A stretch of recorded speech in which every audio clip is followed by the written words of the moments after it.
Hello guys, this is Cyrelle Maarcellano from Eco 21 and I will discuss about the monopoly. Monopoly exists when there is only one firm selling a unique product. So the firm is the price maker, not a price taker. Compared to a perfect competition market structure, a monopoly is highly inefficient because the prices are going to be higher and the output is going to be lower. Economic profits can be high in the long run for the monopolies, as there are very high barriers to entry. A monopolist is going to enjoy economies of scale over a large range of output, making it nearly impossible to compete against this massive firm. An example of a monopoly would be the utilities, like electricity. To illustrate unregulated monopoly with an economic profit, the price is represented by the demand or average revenue curve. Must exceed the average total cost curve at MR equals MC level of output demand. Is downward sloping for the monopolist since it represents the entire industry's demand. The marginal revenue curve is also downward sloping, but that sits below the demand curve. The monopolist will produce in the elastic of its demand curve. Marginal revenue greater than zero. This graph shows the area of economic profit. This next graph shows the area of total revenue at the profit maximizing level of output, and in this graph, we see the area of total economic cost. To grab a monopoly taking an economic loss, the price must be less than the average total cost curve. At the MR equals MC level of output, in this example, total cost exceeds the firm's total revenue. Profit maximizing monopolist is inefficient compared to a perfectly competitive. A profit maximizing monopolist is inefficient compared to a perfectly competitive market because the monopolists charge a higher price and produce less output. The term for inefficient in economics is deadweight loss. A profit maximizing monopolist is inefficient compared to a perfectly competitive market because the monopolists charge a higher price and produce less output. The term for inefficient in economics is deadweight loss. Since the monopolists charge a price greater than marginal cost, there is no allocative efficiency.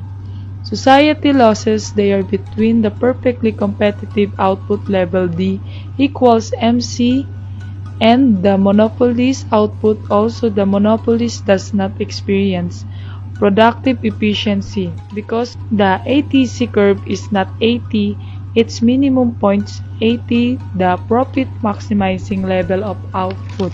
Because of the higher monopoly price, the area of consumer surplus is less than a perfectly competitive market.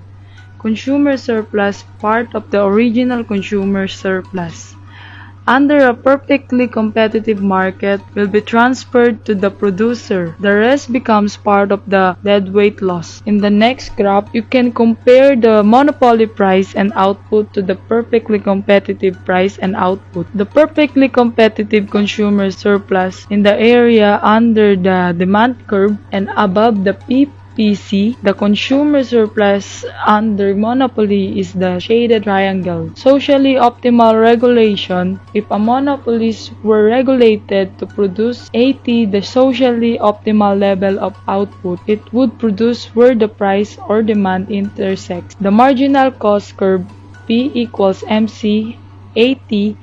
This level of output allocative efficiency is achieved and there is no deadweight loss. This point will maximize the sum of consumer and producer surplus. The graph shows the social optimal price P PSO and quantity QSO, fair return regulation. If a monopoly regulated to break even, take in zero economic profit or a normal profit, it will produce 80, a level of output where price equals average total cost, that is P equals D equals AR equals ATC. This is known as the fair return price even though there is no economic profit accounting. Profits can still be positive when there is an opportunity cost present. This graph shows the fair return price P, FR, and quantity QFR. Total revenue maximization. The monopolies will maximize total revenue at a level of output where marginal revenue equals 0 QTR. The prices above the point on the demand curve. PTR and the price elasticity of demand equals 1.